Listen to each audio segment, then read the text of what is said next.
In this presentation, we'll observe how the medieval world thought about the configuration of the cosmos, the map of the planet, and we will discover how the medieval world, little by little, goes beyond the limited area of civilization that was the basin of the Mediterranean. Now, in this presentation, we'll observe the medieval map of the Mediterranean and of the world.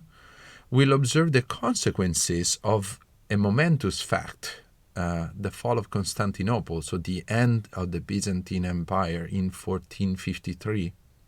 And we'll observe, as a consequence, the end of the centrality of the Mediterranean, the understanding of the world. And within this end of centrality of the Mediterranean, we'll observe how Italy becomes completely decentralized, whereas the Atlantic shore, so Portugal, Spain, and France, become the new frontier of exploration and trade.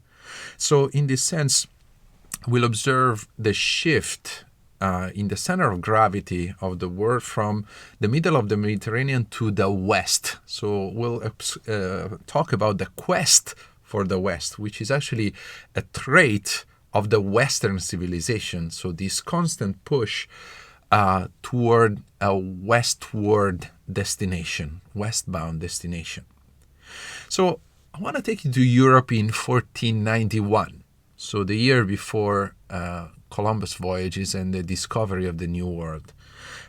This is how Europe looks like. We see three monarchies that are full-fledged and developed, especially after the war, the 100-Year Wars between France and England. So we have the Crown of England, the Crown of France, and the Crown of Spain. Spain will become a more united territory, especially after the wedding of King Fernando and Queen Isabel, which basically implies the unification of the region, the central region of Castile, with the northeast region of Aragon. So in this context, you can see that Italy and Germany are still very much divided into city-states and into a fragmented territory. The only exception is southern Italy, which is part of the Spanish Empire. Now, I want to go back a little bit before tackling the problem of 1491 and 1492. In 1491, we still go with a medieval understanding of the world. So this is the map of the world that the medievals had. This map is also represented through a symbol, which is the Tau symbol, where the three continents, Asia, Europe, and Africa, are organized within a circle, the orbis terrarum, so the circle of the lands, and the center of the three continents, as you see in a different representation, is actually the city of Jerusalem. This is part of a Christian-centered understanding of the world, which places Jerusalem at the center, the umbilicus, so the belly button of the world. Now, the medieval understanding of the world is also the understanding of a world that is finite, that has a limit, the finis terrae, the end of the land. So the northwestern Cape Finisterre, which is very close to Santiago de Compostela, is one of the destinations of the great medieval pilgrimages, and still nowadays a destination of important pilgrimages. Capo Finisterre was really the finis, the end of the world. This is actually the promontory of Capo Finisterre, and that was seen as the end of the known world. Now, in conjunction with Capo Finisterre, we have to talk about Gibraltar and the so-called pillars of Hercules that were placed in between Africa and Spain to delimit the known world as a point of closure of the Mediterranean basin as the center of this world. So the pillars of Hercules are also the limit of the ancient world. So Hercules put these pillars in order to not overcome this limit, to not face the unknown of the Atlantic Ocean. Now, in the understanding of the medieval world, it is important to note that the Mediterranean was a highly crossed basin. So sailors were not intimidated by the sea. They were actually exploring the Mediterranean, going beyond its boundaries, but keeping in mind that the western boundary, so the pillars of Hercules, were considered the end of a flat world, whereas the eastern part was open to exploration. Now, Italy was the center of the explorations, navigation during the Middle Ages, and especially 4 cities that became really prominent. They were so-called the Maritime Republics. So here are the 4 symbols of the republics, and this logo is actually placed within the Italian flag, of the flag of the Italian Navy. Still nowadays. So the symbols are of Venice, Genoa, Pisa, and Amalfi. Now, I want to show you the areas of influence of these cities, starting from the city of Amalfi. You might know this name from the Amalfi Coast. It's one of the most picturesque destinations of tourism nowadays. But Amalfi was like the earliest maritime republic and had an area of influence of trade and navigation throughout southern Italy and in Palestine, Egypt, and Asia Minor. Now, Pisa became very rich through trade. This is the area of influence of Pisa, and that gave the city the power to adorn itself with its majestic cathedral and the famous tower, the bell tower, the Leaning Tower of Pisa. The third city is the city of Genoa, which had an even larger area of influence, touching upon Spain, Gibraltar, Greece, and also Crimea.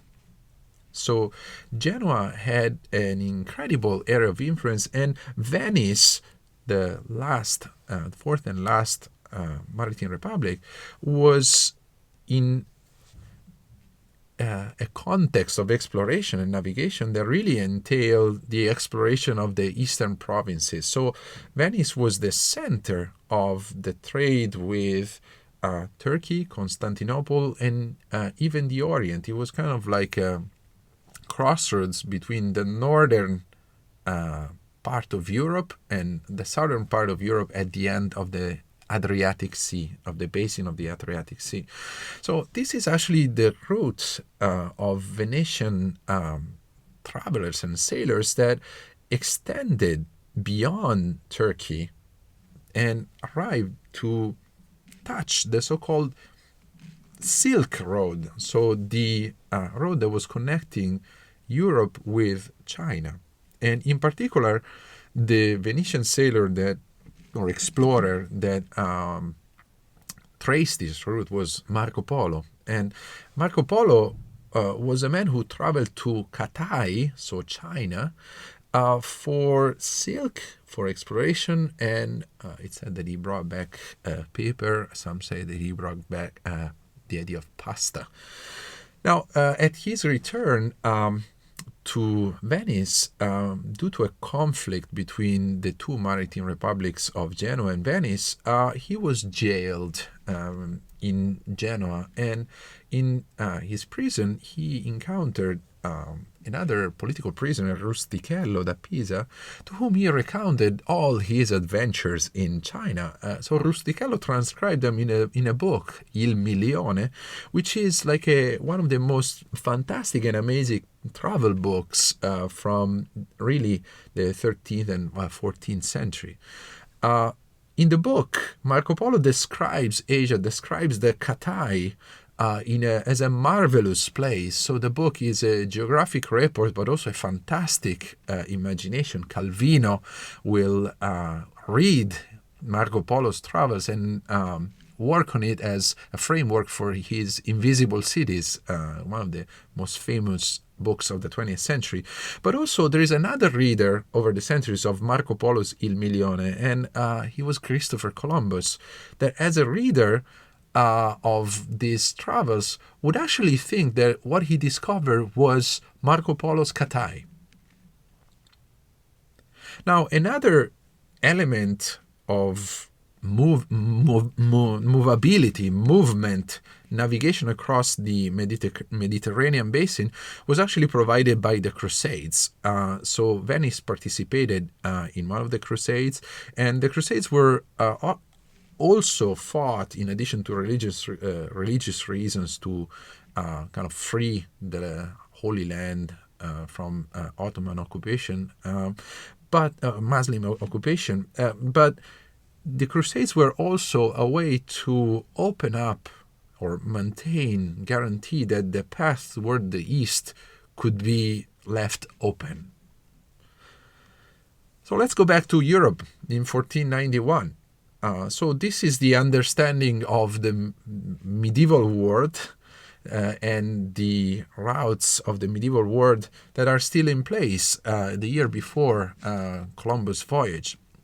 Actually, the real date that defines the 15th century is not what we're used to think, which is like 1492, which also coincides with the Spanish end of the Reconquista. So the Spaniards reconquered the whole territory of Spain with the liberation of Granada from kind of Islamic occupation that we saw starting in the early ages in the 6th century of the Muslim occupation.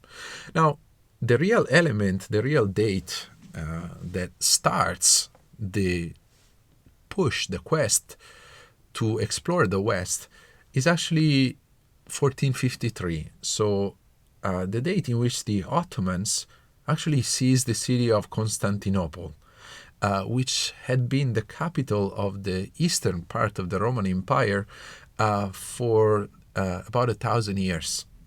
Now, the city was renamed Istanbul, which is the name that the city has now, but the fall of the city coincides with the fall of the Byzantine Empire and the fall of an idea of a Roman heritage that seemed to prevail over all the understanding of the world. Now, the conquest of Constantinople is not just the 9/11 of the 15th century, but it has also like a very serious commercial implication. Now, I just want to show you the map of the world to get the sense of this reconfiguration of trade that this event generates. Now, we saw that earlier on we were talking about like the routes from Western Europe to China. Now, the fall of Constantinople actually puts a block in the route. So the way to reach China is no longer coinciding with an eastbound navigation or direction, but rather in the context of a maturing understanding of the world as a globe and not as a flat entity. The new way to reach the Indies or the East or China started to coincide with a westbound navigation. So as a way to avoid the block of Constantinople, European nations start to develop, to investigate the possibility of actually reaching the Indies, reaching the East through the circumnavigation of Africa. This implicitly shifts the center of gravity of the Mediterranean to the nations that most immediately face the Atlantic Ocean, so this westbound direction. And in particular, in the mid-15th century, we face the incredible ascent of the nation of Portugal, which starts to experiment from the mid-15th century to the late 15th century the possibility of exploring the coast of Africa and actually moving from Africa toward India and China.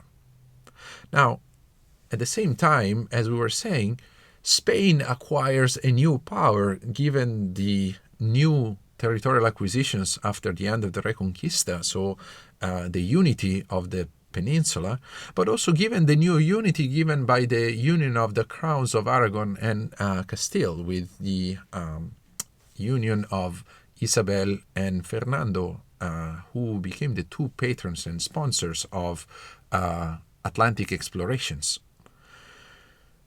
Now, as we see, if the center of gravity of trade moves to the peninsular, to the Iberic Peninsula, Italy suddenly becomes kind of a marginal area.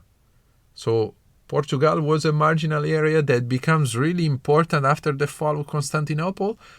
Italy was a very central area in a Mediterranean-centered world, but after the fall of Constantinople, Italy becomes a very marginal area because geographically it's very far from the Atlantic, and also politically, Italy has been very much divided into factions and cities and duchies, so Milan, Venice, and Florence being the most important ones. Now, within this context, Christopher Columbus becomes an incredibly important figure. So Columbus comes from the heritage of the Maritime Republic of Genoa and is a sailor who cannot find in Italy, given the political and geographical context, sponsors for his explorations. He was more and more involved with the new theories regarding the Earth as a globe rather than a flat platform, and was actually hired by the Spanish crown, before the Spanish crown, actually by the Portuguese crown, to really experiment these new routes leading into the Atlantic, leading west into the Atlantic. So this is the map of his journeys. And in his journeys, as we were saying, his sponsors were the Spanish monarchs, Fernando and Isabel, who were actually involved in the project of discovery, of exploration, or really surveying other possibilities to reach the Indies. Now, Christopher Columbus took with himself in his voyages also the cartographers, and the cartographers were actually from were Italian, so Bartolomeo and Paolo del Pozzo Toscanelli. Now, in his voyages, he touches on Haiti, so which was called Hispaniola, and then Jamaica, Cuba, and also he explores the Venezuela, Trinidad, and Panama. And he reports his notice of his voyages to the crown of Spain. Now, when he dies, I don't want to enter into kind of the government of these islands and also the controversy related to Columbus' approach to the natives. But I want to focus your attention on the fact that when Columbus dies in 1506 in Valladolid in Spain, he is actually still convinced that he has found the Indies. As a reader of Il Milione by Marco Polo, he is convinced that he found the Cathay, a way to get there. It is actually another explorer, this time from Florence, Amerigo Vespucci, that will continue his voyages and will understand that his exploration leads not to the opening of a new route toward the Indies, but rather to the discovery, the unveiling to European mindset of a new piece of the world. Now, Vespucci travels under the crown of Spain and also under the crown of Portugal. So his first two voyages are under the crown of Spain with the cartographer Juan de la Casa, and he goes to Little Venice, so Venezuela, and explores the Rio de las Amazonas, so the Amazon River. In the third and fourth voyage, he works for Portugal. They are funded by Portugal, and he explores the Bay of Rio de Janeiro, Mar de la Plata, so near Buenos Aires, and also starts to explore the territory of what we call now Brazil, for the account of the Brazil of the Portuguese crown. Now he. Like Columbus, he is an explorer who is very aware that what he is navigating to needs also writing, a new writing, a rewriting of the cosmos. So it is not surprising that these sailors carry with themselves historians, but most importantly, cosmographers, so cartographers, who could write what they see, what they explore. Now, after his return and after the publication of his letters to the Florentine state and the Florentine Republic, basically Vespucci becomes very famous, and all over Europe, readers are fascinated by his explorations and by his account of the New World. One of the readers is actually a cartographer, so Martin Walsemüller, who will actually trace a map of this new expanded world and give the new land the name of America in honor of Vespucci as a reader. So this is the map of the world in 1489. So the medieval understanding of the world, which is the understanding of the world that Columbus has. And here is the map by Walsemüller, so in 1507, where, as you can see, in the new territory, there is a clear mention of America, so the naming of this land in honor of Vespucci. Now, we were talking about Columbus as the forerunner of this westbound tension to explore the Indies, but the quest for the West actually is part of the very nature of Western civilization. Now, we'll observe this starting from the understanding of Columbus'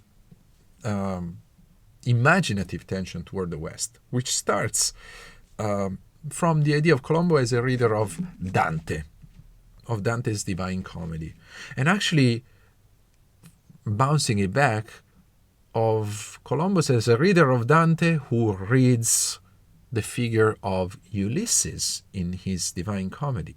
Now, you are well aware that the Odyssey of Homer tells the story of the Greek hero Ulysses, who fought in Troy and spent 10 years of traveling throughout the Mediterranean, trying to find his path back home to his home in Ithaca. Now, Dante reads Homer and reinvents the figure of Ulysses in a totally different way. So he imagines that Ulysses, at a certain point, decides to not go home and to risk the adventure of sailing into the unknown. And actually, Dante imagines Ulysses as a hero that is pursuing a westbound navigation and even arrives to the Pillars of Hercules. And he imagines Ulysses as someone who is dominated by the hubris of passing the limit imposed by God himself to the world. So in Inferno, Canto 26, Dante imagines the hubris of Ulysses passing the Pillars of Hercules and going into uncharted territory. The story of Dante ends with Ulysses seeing a mountain, which coincides with the mountain of Purgatory, and sinking because of his hubris in passing the limit. Now, I want to read a little bit of the account of Dante speaking to Ulysses and Ulysses telling Dante his stories, invented stories. And I want you to read this through the eyes of Columbus as a reader. Now, here is what Dante says. And I and my companions were already old and slow, this is Ulysses speaking, when we approached the narrows where Hercules set up his boundary stones that man might heed and never reach beyond, so the Pillars of Hercules. Upon my right, I had gone past Seville, Spain, and on the left, already past Ceuta, Africa. Brothers, I said, O you who, having crossed 100,000 dangers, reach the west, to this brief waking time that still is left unto your senses, you must not deny experience of that which lies beyond the sun, and of the world that is unpeopled. So there is understanding of a word that is unpeopled. And he goes on. At night, passing the Pillars of Hercules, I now could see the other pole and all its stars.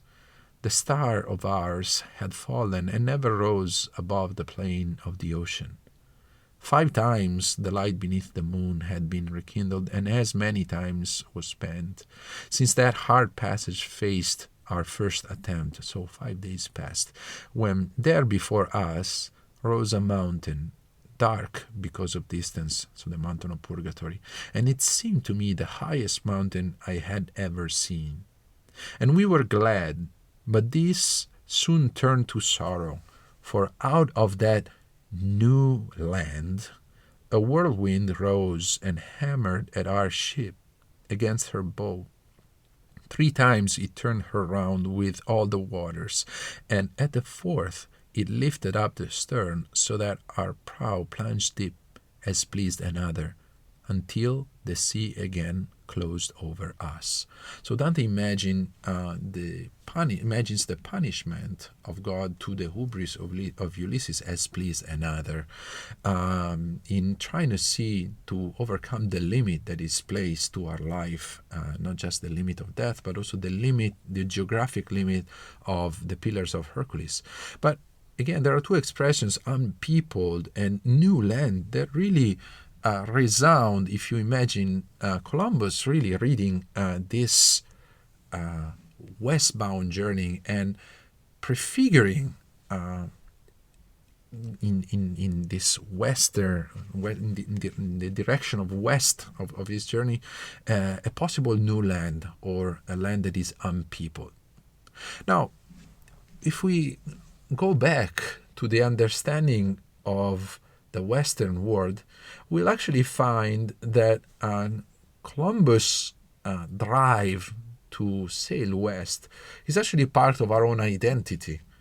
There are at least 2 travels that are similar to westbound travels that are similar to kind of Dante's idea of passing the limit or going from east to west. One is actually the journey of Aeneas in the Aeneid told by Virgil. So Aeneas is like a Trojan hero that manages to escape the destruction of Troy and sails west, reaching Carthage, but also Rome, founding a new city, a new land in Rome.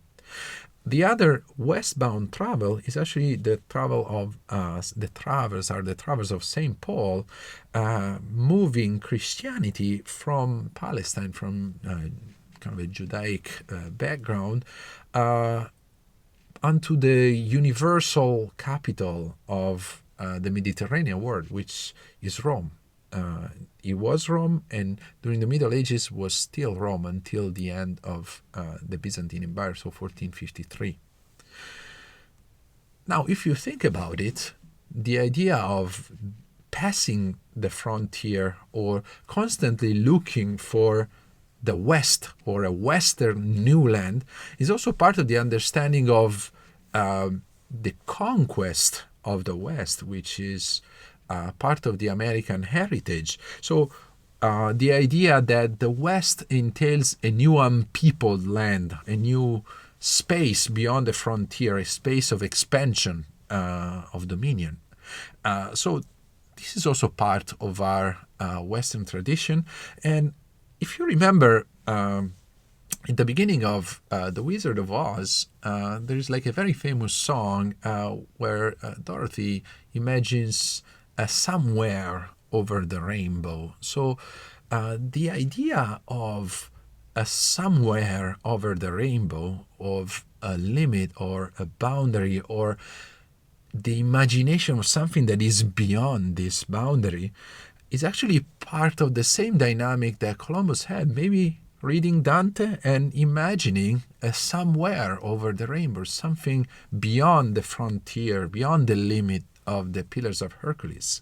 And this somewhere over the rainbow, this kind of mysterious X beyond our limit, the frontier of our known world, is actually what constantly captures our attention.